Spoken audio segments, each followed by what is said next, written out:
বিরতির পর স্বাগত। রাজ্য জুড়ে এবার লাল সতর্কবার্তা জারি করা হয়েছে। গত দুদিন যাবৎ টানা বৃষ্টির জেরে একেবারে জলমগ্ন গোটা রাজ্য। ঠিক একই ছবি এবার ধরা পড়ছে নয় বনমালীপুর বিধানসভা কেন্দ্রের 31 নম্বর ওয়ার্ড এলাকায়। হাওড়া নদীর জল বিপদ সীমা পার করেছে, তাই ইতিমধ্যেই বাড়ি ঘরে জল প্রবেশ করতে শুরু করেছে।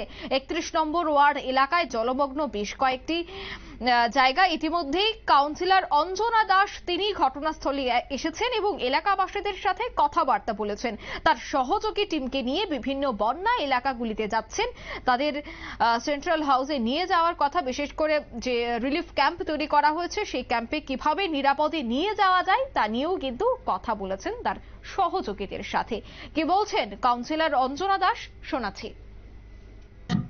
এটা নয় বনমালীপুরের 31 নং ওয়ার্ড। এই 31 নং ওয়ার্ডের মধ্যে যে জলের সমস্যা হয়েছে এটা হচ্ছে আমাদের বাঁধের পাড়, এটাতে এখানে 3টা বুথ পড়ে আমাদের, আর আরেকটা আছে প্রফেসর পাড়া, আদর্শ কলোনি।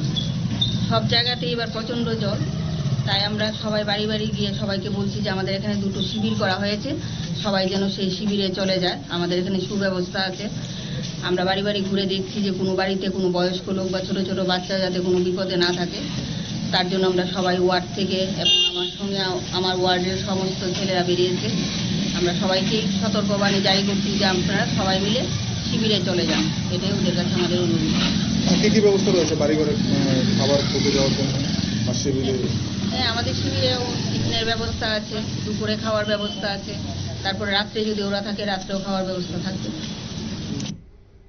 আপনারা শুনলেন কাউন্সিলরের বক্তব্য। ইতিমধ্যে রিলিফ ক্যাম্প তৈরি করা হয়েছে, প্রত্যেকে যেন সেই রিলিফ ক্যাম্পে যায় এবং সেখানে খাবারের ব্যবস্থাও করা হয়েছে প্রশাসনের পক্ষ থেকে, সে কথাই তুলে ধরেছেন কাউন্সিলর। নিয়ে নিচ্ছে ছোট্ট একটি বিজ্ঞাপন বিরতি, সঙ্গে থাকুন।